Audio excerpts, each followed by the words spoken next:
Alright everyone, we're back again for another video. This one's still in relation to the C8 Corvette because it's kind of relevant right now and I like it a lot. So, big news was, tons of news came from it. It looks really cool and it has all of these cool features. But right now we're going to be focusing on one specific thing, and that's its 0-60 of under 3 seconds. And a lot of people are talking about like, oh, the dual clutch, oh, it makes 500 horsepower. I think that's the big thing. Because that just seems really fast to me at a price point of under $60,000. So I made a small list of cars that it's faster than, is the simplest way to put it. All these cars are slower with a above 3 or at 3 second 0-60, and I think some of them will be quite interesting. So we're gonna start off in America. We're gonna try. I thought what were the closest cars to it, and for Corvette, I would say competitor is Viper, right? Makes sense. Technically, the Viper isn't in production anymore, but I still thought it'd be interesting with the Viper ACR being such a great car that it was. I wanted to at least include it in the running. So this is Viper ACR number. The Viper ACR is slower by the new Corvette. Technically, we don't know how much by, but if let's just say 2.9 seconds. It's slower by 0.5 seconds. The Viper ACR's time is 3.4 seconds. That is crazy to think that the V10 monster that is the Viper ACR is slower than the, to be honest, base model Stingray Corvette that's coming out. Now, the Viper did have a lot kind of working against it. It did have 600 plus horsepower, 650 plus horsepower, so a lot more, but it was strictly manual, and Vipers have been throughout the ages to be very hard to control. I don't believe the Viper, just like the original Viper. I don't know if the Viper ACR even came with stability control or traction control, because that's a kind of staple of them.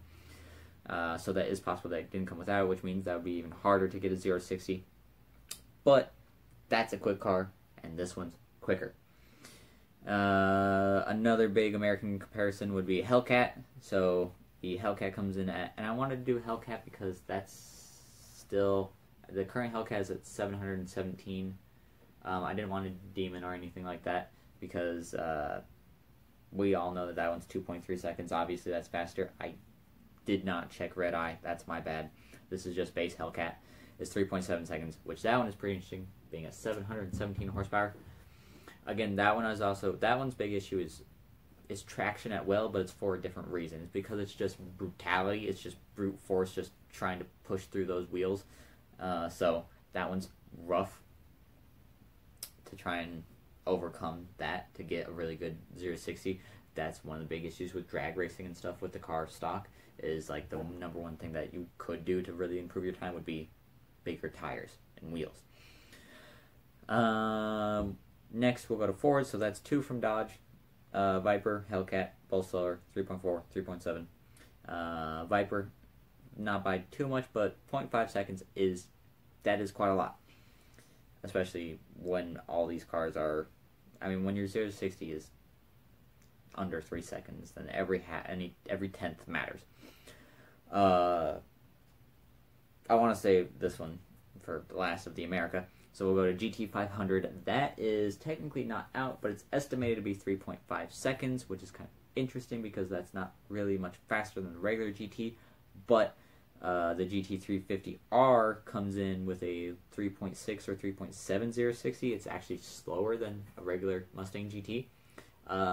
These both kind of pack on weight, both of these vehicles, and there is something to say about naturally aspirated versus supercharged and things like that. Any kind of forced induction is lag no matter what. Even if it's minuscule, it's still there. So the GT500 is estimated 3.5 seconds by a company who looks at numbers a lot and can do a rough guesstimation. The interesting thing about that, and technically the Hellcat and the Viper, is they all can, and I'm saying can for the Hellcat, come in a more expensive variant, or they all come more expensive than the Stingray. Stingray, again, is under $60K, is what GM has said. That's So gonna kind of have to take their word on it, because if they don't, then that's fucked, and they're gonna get a shitload of hate and stuff for that and things like that. So Viper, $100,000. GT is anywhere from 74, I believe was the last number I saw, was 74 to 100K with certain packages and things like that. And Hellcat can be anywhere from 60 and up, depending on the model. Now, the last one, the one that I want to save for last for the America, is the Ford GT. It's not a surprise. It's not hidden. I don't like the Ford GT. I don't think it's worth what it costs at $500,000. And to just prove that point further, the Ford GT is a cool looking car, and to me that's all it has really going for it. It is super track oriented, and that's cool, I guess, but there's better for less. Just get a McLaren or a Stingray Corvette, because Ford GT comes in at 3 seconds 0 to 60 with 660 horsepower and a wicked looking body, and if I'm not mistaken, a carbon fiber mono chassis. I might be wrong about that. I'm pretty sure it's got a carbon fiber chassis and dual clutch, and it still comes in at technically slower than what is going to be a less than $60,000 car. What the fuck, Ford? Especially since and it's also the hoops that you have to go through to get a GT. I mean, signing a 2-year contract to not sell it, and then all that stuff with, who was it, John Cena wanted to sell his, and Ford sued him over it just because he didn't want the car anymore. What? So, there's that. But the Stingray is faster. That makes me happier than sad. So, that's a win-win, I guess. Or win for Chevrolet, especially since Chevrolet hasn't done anything too crazy in the last couple of years. The ZR1 was pretty crazy, but it came with a heavy price tag of $150,000. So when we look at America's big muscle and sports cars, the Corvette Stingray comes out on top. Of course, it doesn't beat its own predecessors, being ZR1 and stuff like that. Oh well, technically ZR1 comes in at just a little under 2 seconds. So now we're gonna go international.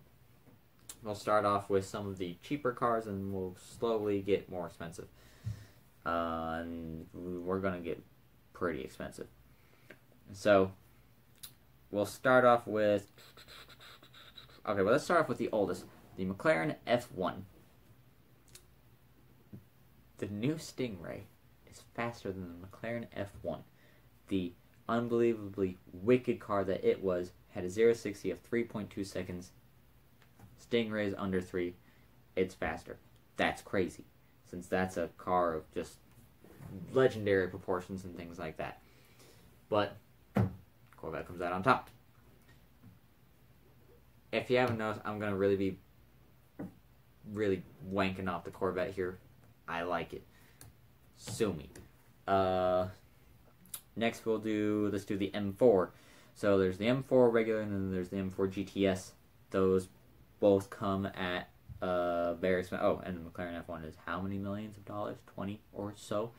The M4 and M4 GTS, I know the GTS clocks in at well over the 60 grand. So the regular M4 comes in at 4.2 seconds, so that's kind of slow. Or in the terms of what we're talking about. Not that it's a slow car, it's just slower.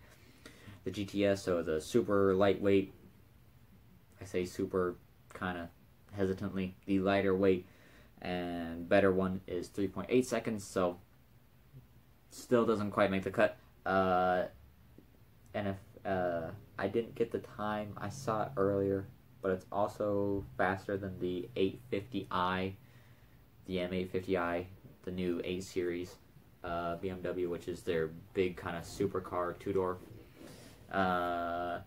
Then we'll do Aston Martin Vantage, so entry level into getting into some kind of serious supercar territory. That comes in at 3.4 seconds, so at least 0.5 faster. Then we're gonna get a bit more expensive. We're gonna go to Porsche 718 GTS. So the faster of those, it comes in at 3.6 seconds. So faster than a pretty good Porsche. Then we're gonna get even more expensive. We're gonna go Audi R8 V10. That comes in. Sorry, there's something on my roof. That comes in at, so Audi R8 V10 Plus. That comes in at 3.1 seconds.